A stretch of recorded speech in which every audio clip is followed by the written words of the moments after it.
The private jet's engines winded to a stop on Ouagadougou's tarmac as 18-year-old Marcus Wellington stepped into the West African heat.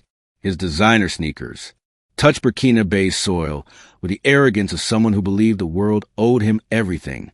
The son of a wealthy American diplomat, Marcus had been sent to Burkina Faso for what his father called character building, though Marcus saw it as punishment. His Louis Vuitton luggage gleamed under the harsh sun, while local airport workers moved, with practiced efficiency around him.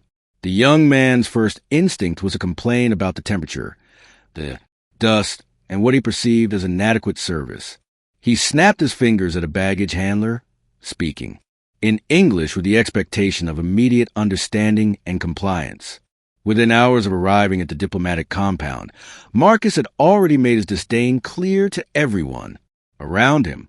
He refused a traditional welcome meal, calling it primitive and demanding American fast food instead. The compound's local staff watched in uncomfortable silence as he criticized everything from the Wi-Fi speed to the air conditioning. His mother's attempts to explain the cultural significance of their host's gestures fell on deaf ears. Marcus rolled his eyes at every mention of local customs, viewing them as obstacles to his comfort rather than expressions of rich heritage. The young man's attitude created tension that rippled through the diplomatic quarters like an unwelcome storm cloud. The first week passed with Marcus treating Burkina Faso like his personal playground, oblivious to the profound changes happening around him.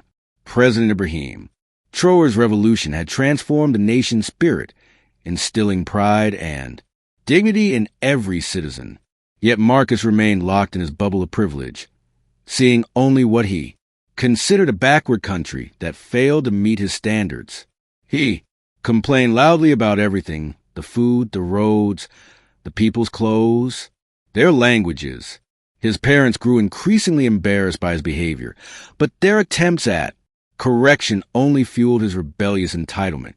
The stage was set for a collision between his inflated ego and a leader who embodied everything Marcus failed to understand about strength, dignity, and authentic power. The irony wasn't lost on the diplomatic community. Here was a young man who had everything handed to him, about to encounter a leader who had earned every ounce of respect through sacrifice and dedication to his people. Marcus' expensive education had taught him about economics and politics, but nothing about humility or respect for others. His privileged upbringing had shielded him from real consequences. Creating a person who believed his family's wealth and status made him superior to everyone around him. The collision course was inevitable, and Ouagadougou's ancient streets seemed to whisper warnings that the young man was too arrogant to hear. Soon he would learn that true power doesn't come from inheritance or entitlement, but from the respect one earns through service to others. The Grand Mayor of Ouagadougou buzzed with life as Marcus strutted through its narrow aisles, his nose wrinkled in disgust. Vendors called out greetings in Moor and French, their voices weaving together in the ancient rhythm of commerce. Traditional Kent cloth hung like rainbows from wooden stalls, while the aroma of grilled meat and spices filled the air. Marcus pulled out his phone to live stream, speaking loudly in English about the chaos and unsanitary conditions around him. His security detail followed nervously as he knocked over carefully arranged displays without apology. The morning sun cast long shadows between the stalls, but Marcus saw only primitiveness where others saw vibrant culture.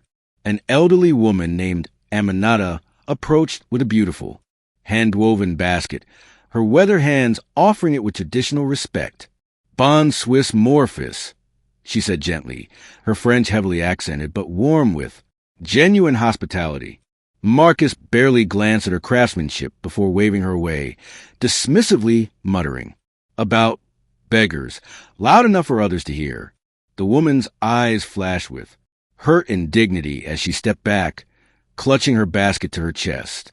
Other vendors began to notice the commotion, their conversations growing quieter as Marcus's disrespect became apparent.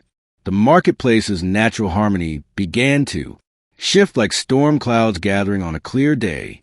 This is exactly what's wrong with Africa Marcus declared his phone camera, gesturing broadly at the organized chaos around him.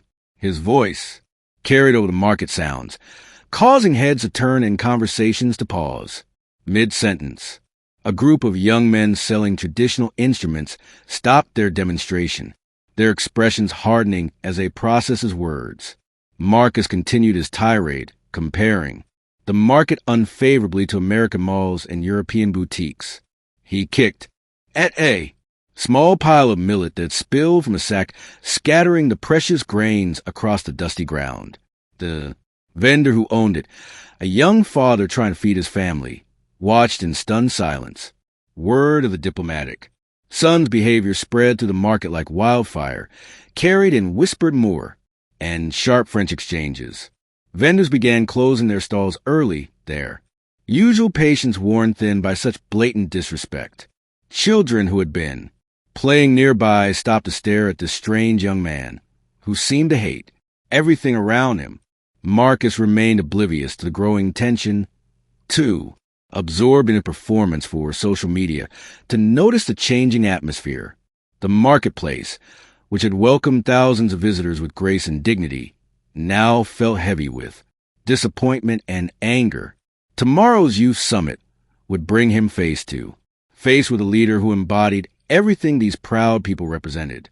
The pale Diosum hummed with quiet energy as young leaders from across West Africa gathered for the Continental Youth Summit. Marcus adjusted his expensive suit, confident that his family's diplomatic status would guarantee him special treatment and prime seating. President Ibrahim Traoré entered the hall with understated power, his military fatigues contrasting sharply with the formal attire of most attendees. The room fell silent as the youngest head of state in the world took his position, his presence commanding respect without demanding it. Marcus scrolled through his phone, barely acknowledging the president's entrance, while other delegates stood in reverent attention.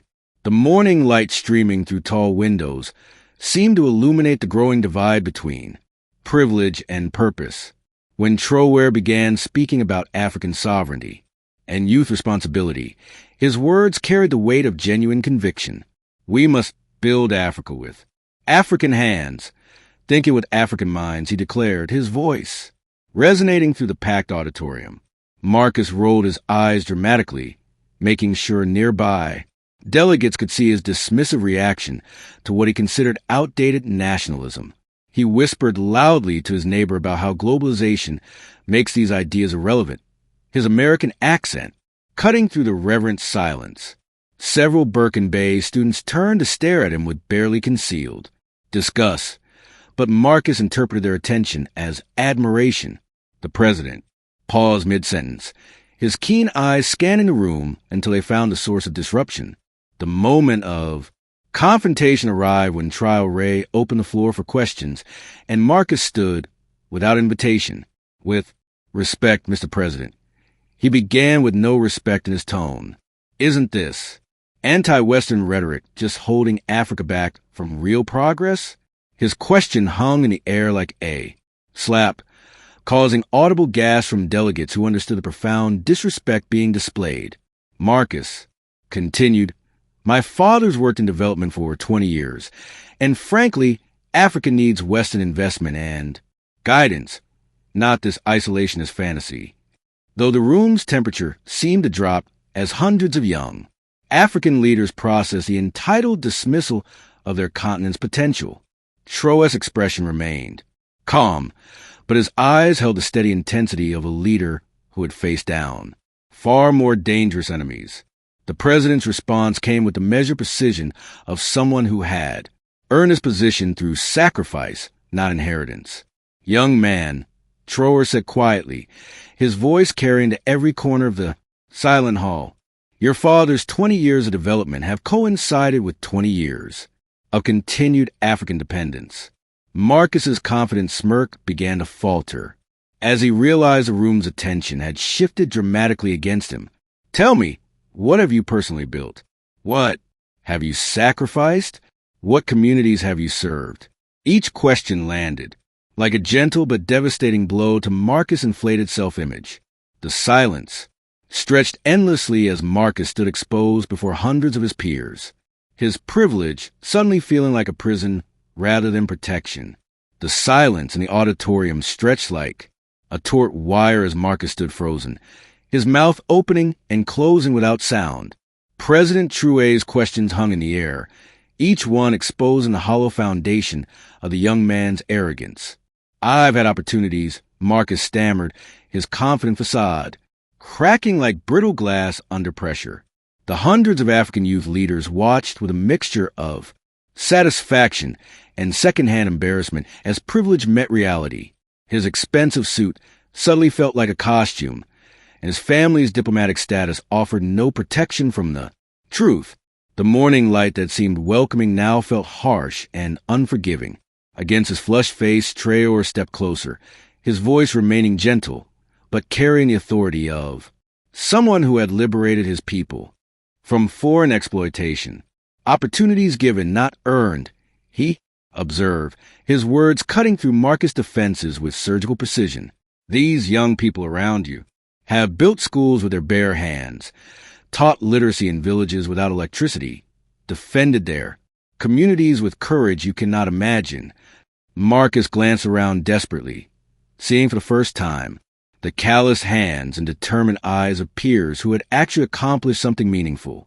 A girl from Mali stood nearby, her simple dress hiding the fact that she had organized clean water projects for dozens of villages. The contrast between their substance and its emptiness became impossible to ignore. "Your question reveals more about you than about Africa," Traoré continued, his calm tone making each word more impactful than shouting could have achieved. "You see only through the lens of dependency, because dependency is all you have ever known." The president's eyes held no malice, only the patient disappointment of a teacher confronting a student who had chosen ignorance over learning. Marcus felt his knees wobble as the full weight of his situation crashed over him like a collapsing wall. The smartphones that began recording would carry this moment across social media platforms, but more importantly, they would capture a defining lesson about respect and humility. Within hours, the video had spread across African social media with hashtags like privilege exposed and Traoré teaching moments blazing across Twitter and TikTok. Marcus watched in horror from his diplomatic compound room as his humiliation played on loop, each replay adding thousands more views and brutal comments. His father's phone rang, constantly with calls from embassy officials, while his mother paced anxiously. Finally understanding the gravity of what had transpired, the young man who had arrived in Burkina Faso, expecting to be catered to now, found himself the subject of continental ridicule. African youth from Senegal to Kenya shared the clip with their own commentary about entitled foreigners who failed to understand the continent's dignity and strength. The golden child's bubble had burst spectacularly, leaving him to confront the uncomfortable reality of who he really was. Ambassador Wellington secure. Phone buzzed incessantly as calls poured in from Washington, demanding explanations for his son's viral disgrace. The State Department's Africa desk was in crisis mode with senior officials questioning how a diplomat's family could create such a spectacular diplomatic incident. Marcus's mother sat in their compound's living room watching the video replay for the 100th time, her face pale with mortification. The clip had been shared by major African news outlets, complete with expert commentary on American diplomatic arrogance and colonial attitudes. Embassy staff moved through the halls with downcast eyes, knowing their professional reputations were now tied to a teenager's public humiliation. The family's prestigious posting in West Africa, once a career highlight, had become a liability that threatened everything they had worked to build. The diplomatic community across Ouagadougou buzzed with uncomfortable conversations as ambassadors from friendly nations called to express their concerns. Marcus's father found himself summoned to emergency meetings where colleagues who had once respected his expertise now questioned his judgment and family management. His wife's charity work with local women's groups came to an abrupt halt as invitations dried up and previously warm relationships turned cold. The compound's local staff maintained professional courtesy, but their eyes held new distance that spoke volumes about the damage done. 20 years of careful relationship building across 3 African postings crumbled in the aftermath of a 5-minute encounter. The Wellington family name, once spoken with respect in diplomatic circles, now carried the stain of cultural insensitivity and inherited arrogance. At the embassy's weekly staff meeting, the silence was deafening when Marcus' incident was addressed in coded diplomatic language about cultural sensitivity challenges. The junior officers avoided eye contact with the ambassador, while senior staff members exchanged meaningful glances that spoke of damaged careers and compromised missions. The public affairs team worked frantically to develop damage control strategies, but the authentic nature of the encounter made spin nearly impossible. Marcus remained confined to the compound as his parents fielded calls from relatives back home who had seen their grandson's shame broadcast across international media. The boy who had once been the family's pride had become their greatest liability, forcing them to confront uncomfortable truths about their parenting and values. The financial implications began to surface as Marcus's father realized his diplomatic career might not survive the scandal intact. Whispers in Washington suggested an early recall, effectively ending his advancement prospects within the Foreign Service. His wife's own career ambitions, carefully built through decades of supporting diplomatic missions, now seemed impossibly distant. The compound that had once felt like a castle now resembled a prison, as they waited for official responses from both governments. Local newspapers ran editorials about the incident, using it as a springboard for broader discussions about American attitudes toward Africa. The Wellington family discovered that privilege could disappear as quickly as it had been granted, leaving them exposed to consequences they had never imagined possible. Marcus stared at his phone screen in his locked compound room, watching the view count climb past 2 million with sick fascination. Comments poured in from across the globe, most expressing support for President Traoré's dignified response to entitled American arrogance. A particularly cutting tweet from a Kenyan university student read, "This is what happens when privilege meets purpose. Privilege loses every time." For the first time in his 18 years, Marcus felt the uncomfortable weight of genuine consequences for his actions. The social media platforms that had once fed his ego now served as mirrors reflecting his own emptiness back at him. Sleep eluded him as he scrolled through endless threads, dissecting his character, each comment a small wound to his previously impenetrable self-image. His parents' hushed arguments echoed through the compound walls, their voices carrying the strain of a family confronting its own failures. "We raise a monster," his mother whispered during one particularly heated exchange, her words hitting Marcus like physical blows. He began to replay the marketplace encounter in his mind, remembering the hurt in the elderly vendor's eyes when he had dismissed her hand-woven basket. The memory of scattered millet grains took on new significance as he realized each grain represented a family's sustenance carelessly destroyed by his thoughtless actions. His expensive education had taught him about economics and politics, but nothing about the basic human dignity he had trampled underfoot. The compound silence felt heavy with disappointment and shame that seemed to seep through the walls. A knock at his door interrupted his brooding, and Marcus found Amadou, the compound's head groundskeeper, holding a simple wooden bowl filled with local millet porridge. "Your mother thought you should eat," the older man said quietly in accented English, setting the bowl on Marcus's desk. Instead of leaving immediately, Amadou paused, his weathered hands clasped behind his back with patient dignity. "That woman at the market, Aminata, she is my sister," he said, without accusation, just stating a fact. Marcus felt his throat constrict as he realized the human connections behind his casual cruelty were far more complex than he had ever considered. The simple porridge suddenly represented everything he had failed to understand about the interconnected community surrounding him. That night, Marcus found himself standing at his window, looking out at Ouagadougou's lights, twinkling in the distance like earthbound stars. The city, that had seemed primitive and chaotic from his privileged perch, now appeared vibrant and alive with purpose he had been too blind to see. President Traoré's questions echoed in his mind. What have you built? What have you sacrificed? What communities have you served? Each inquiry revealed the vast emptiness where his accomplishments should have been, the hollow core of a life built on others' achievements.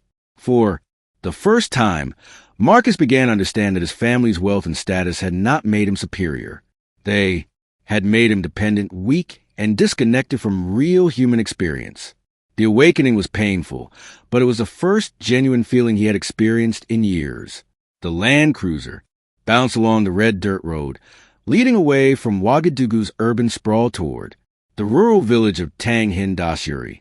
Marcus sat in uncomfortable silence beside his father, who had arranged his cultural immersion as both punishment and potential redemption. Ambassador Wellington's contacts had secured placement with Mamadou Urego, a respected village elder who had agreed to host the diplomatic son despite knowing his reputation. The compounds. Comfort faded into memory as they passed traditional round huts with thatched roofs and families working small fields under blazing sun. Marcus designer. Luggage looked absurdly out of place, loaded onto the village's wooden cart, a symbol of the gap he would need to bridge. The city boy, who had never worked with his hands, was about to discover what real labor meant in rural. Burkina Faso Madou greeted them at his compound entrance with traditional dignity, his callous hands and weathered face, telling stories of decades spent farming the challenging Sahel soil. "Welcome, my son," he said in careful French, treating Marcus with respect the young man hadn't earned and didn't expect. The elder's compound consisted of several mud-brick buildings arranged around a central courtyard where children played and women prepared the evening meal over wood fires. Marcus's assigned room contained a simple mat, a wooden stool, and a small window that let in dust and the sounds of village life. His phone showed no signal bars, cutting him off from the digital world that had been his primary reality for years. As evening prayers echoed across the village, Marcus realized he was truly alone with his thoughts for the first time in his privileged existence. The first morning brought a rude awakening at 5 a.m. when Mamadou gently shook Marcus from his restless sleep on the thin mat. "The millet won't plant itself," the elder said with a smile, handing Marcus a worn hoe and leading him to fields that stretched endlessly under the pre-dawn sky. Marcus' soft hands blistered within the first hour as he struggled to match the rhythm of farmers who had worked this land since childhood. Sweat poured down his face as the sun climbed higher, and his expensive clothes became caked with red earth and salt. The other workers, mostly young men his age, watched with patient amusement as the diplomatic son learned that Instagram followers couldn't dig furrows. By midday, Marcus collapsed under a baobab tree, every muscle screaming in protest against this alien concept of physical labor. The evening meal of simple millet porridge and vegetables tasted better than any restaurant dish Marcus could remember. His exhausted body finally understanding the relationship between work and sustenance. Mamadou's family shared stories around the fire, while Marcus listened with growing fascination to tales of community cooperation and mutual support. A young woman named Fatimata spoke passionately about her literacy program for village children, her eyes shining with purpose that made Marcus' previous pursuit seem hollow and meaningless. The stars above Tanghin Dasuri blazed with intensity impossible to see from city lights, and Marcus found himself questioning everything he thought he knew about progress and civilization. Sleep came easily that first night, his body exhausted, but his mind strangely clear for the first time in years. The village that had seemed like punishment was beginning to feel like the education he had never received. 3 weeks into his village stay, Marcus's hands had developed thick calluses, and his body had adapted to the rhythm of agricultural life. He woke before dawn without complaint, joining Madou in the fields where millet and sorghum grew under his inexperienced but increasingly capable care. The young man who had once dismissed manual laborers beneath him, now took pride in straight furrows and properly spaced seedlings. His expensive clothes had been replaced by simple cotton garments that could withstand honest work, and his phone remained forgotten in his room. Fellow workers no longer watched him with amused patience, but included him in their conversations and shared jokes. The diplomatic son was disappearing, replaced by someone who understood the dignity of sweat-earned rest. Fatima's evening literacy classes became the highlight of Marcus' days as he volunteered to help children with basic reading and mathematics. Her passion for education infected him, and he found himself staying late to prepare simple teaching materials from whatever resources the village could provide. The children's eager faces and genuine gratitude for his attention awakened something in Marcus that years of private tutors had never touched. Learning is a gift we give ourselves. Fatima explained one evening as they worked by lamplight, her wisdom cutting through his previous assumptions about intelligence and worth. Marcus realized that his expensive education had filled his head with facts, but had never taught him how to serve others. The village children, with their bright minds and limited resources, were teaching him more about real success than any university ever could. The turning point came during a community meeting about the village's water well, which had been failing for months. Marcus listened as neighbors debated, pooling their meager resources to hire outside help, each family calculating what they could sacrifice for the common good. Without thinking, he stood and offered to contact his father's development contacts, then stopped himself and asked instead what he could personally contribute to the manual labor. Elder Mamadou smiled with approval as Marcus volunteered for the dangerous work of clearing the well shaft, his soft hands finally ready for truly meaningful work.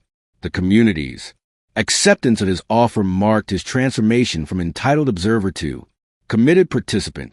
That night, he felt part of something larger than himself. For the first time in his privileged life, Marcus began writing letters to his parents, not the sullen complaints they expected, but thoughtful reflections on community, purpose, and the meaning of true wealth. His handwriting had grown stronger from weeks of manual work, and his words carried new weight earned through genuine experience. I understand now why President Traoré spoke about building Africa with African hands. He wrote, his perspective fundamentally altered by months of working alongside people who embodied that vision. The village had shown him that progress wasn't about external validation or inherited status, but about contributing meaningfully to others' lives. His transformation wasn't complete, but the foundation had been laid through honest labor and authentic human connection. The entitled child who had arrived in Tangent, Dashiri was gone, replaced by someone ready to earn his place in the world through service and humility. 6 months after his humiliation, Marcus stood before the same auditorium where President Traoré had exposed his emptiness to the world. The Continental Youth Leadership Forum had invited him to speak about his transformation, though many questioned whether genuine change was possible in someone so privileged. His hands, now calloused from months of farm work, trembled slightly as he approached the podium, where his arrogance had been dismantled. The same African youth leaders who had witnessed his shame now watched with skeptical curiosity, their expressions guarded but attentive. Marcus wore simple clothes instead of expensive suits, and his phone remained silent in his pocket, no longer a crutch. For his insecurity, the morning light streaming through the windows reminded him of that fateful day when his world had collapsed under the weight of truth. 6 months ago, I stood in this room and embarrassed myself, my family, and my country. Marcus began his voice, steady. Despite the gravity of his admission, the audience shifted in their seats, surprised by his directness and apparent sincerity after months of speculation about his disappearance from public view. I came to Africa believing my privilege made me superior when in reality it had made me weak, dependent, and blind to human dignity. His words carried the weight of genuine reflection rather than calculated public relations, each phrase earned through months of honest labor and community service. Several delegates who remembered his previous arrogance leaned forward, intrigued by the humility in his voice and posture. The transformation was visible not just in his words, but in his entire presence, which now reflected respect rather than entitlement. Marcus spoke about his time in Tanjin Dashiri, describing how Mamadou's family had shown him kindness he hadn't deserved and taught him lessons no classroom could provide. He shared stories of failed harvests, teaching him about resilience, of community water projects showing him true leadership, and of children's laughter revealing the poverty of his previous existence. I learned that building something with your own hands creates a different kind of wealth than inheriting money ever could, he said, his voice growing stronger with each truth. The audience began to nod as his stories resonated with their own experiences of community building and shared struggle. President Traoré, seated in the front row, watched with the same calm intensity he had shown during their first encounter. The room's energy shifted from skepticism toward cautious recognition that genuine change might actually be possible. The standing ovation that followed wasn't for his eloquence or charisma, but for his courage to publicly acknowledge his failures and growth. African youth leaders who had once mocked his privilege now approached him with handshakes and invitations to collaborate on development projects across the continent. Marcus' redemption wasn't complete. Trust would need to be rebuilt through continued action, but his public acknowledgement of his transformation marked a crucial milestone. The video of his speech would go viral again, but this time the comments praised his humility and growth rather than mocking his arrogance. As he left the podium, President Traoré offered a slight nod of approval, not forgiveness, but recognition that the young man had begun the long journey toward earning respect. The diplomatic son who had once brought shame to his family had taken the first steps toward becoming someone worthy of the opportunities he had been given. Marcus returned to the United States a fundamentally changed person, carrying the red earth of Burkina Faso under his fingernails and the wisdom of Tanjin Dashiri in his heart. His parents barely recognized the humble young man who emerged from the airport, his expensive luggage replaced by a simple canvas bag and hand-woven Burkinabé cloth. The family's Georgetown mansion felt hollow and excessive after months in Mamadou's modest compound, each room a reminder of the privilege that had once defined his identity. His old friends seemed shallow and distant, their conversations about parties and purchases now striking him as profoundly meaningless. Marcus declined their invitations to resume his previous lifestyle, choosing instead to spend evenings researching African development organizations and agricultural programs. The transformation that had begun in shame was now flowering into genuine purpose and direction. Within weeks, Marcus had enrolled at a different university, switching from international business to agricultural engineering with a focus on sustainable farming in arid regions. His professors were skeptical of his sudden academic pivot until his passionate presentations about Sahelian farming techniques demonstrated knowledge earned through sweat and calloused hands. He founded a student organization dedicated to supporting African agricultural initiatives using his family's connections not for personal gain, but to channel resources toward meaningful projects. The young man who had once live-streamed his contempt for African markets now spent weekends at farmers markets learning about food security and sustainable agriculture. His social media accounts transformed from displays of privilege into educational platforms about African innovation and resilience. The entitled child who had embarrassed his nation was becoming someone who might actually serve it honorably. The real test came when Marcus proposed spending his summer break working on irrigation projects in Mali, using his own savings to fund the trip rather than relying on his parents' wealth. His family watched with amazement as their son, once addicted to luxury and comfort, eagerly prepared for months of difficult physical labor in challenging conditions. The agricultural skills he had learned in Tanjin Dashiri would finally serve communities beyond himself. and his networking abilities could connect African farmers with international markets and technical support. His transformation had created ripple effects throughout the diplomatic community, where other families began questioning their own children's preparation for global citizenship. Ambassador Wellington, his career slowly recovering from the scandal, found himself prouder of his son's current humility than he had ever been of his previous achievements. The family's shame was gradually being replaced by genuine respect for Marcus' dedication to meaningful work. President Traoré, following Marcus' progress through mutual contacts, privately acknowledged that the young man's transformation represented something larger than personal growth. The viral confrontation that had once symbolized American arrogance toward Africa was becoming a powerful story about the possibility of genuine change and cross-cultural understanding. African youth leaders who had witnessed both Marcus' humiliation and his redemption began sharing his story as proof that privilege could be transformed into service with proper guidance and genuine commitment. The incident that threatened to define Marcus as an example of entitled failure was evolving into a testament to the transformative power of authentic human connection and honest work. As Marcus prepared for his return to Africa as a development worker rather than a diplomatic dependent, his journey from shame to service offered hope that bridges could be built across the deepest cultural divides. The new beginning he had found inspire others to examine their own privileges and consider how they might serve rather than be served.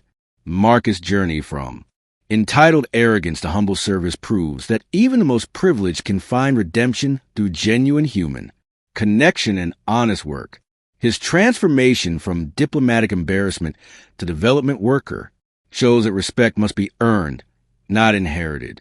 What do you think about his incredible change? Subscribe for more inspiring African leadership stories and share your thoughts in the comments below.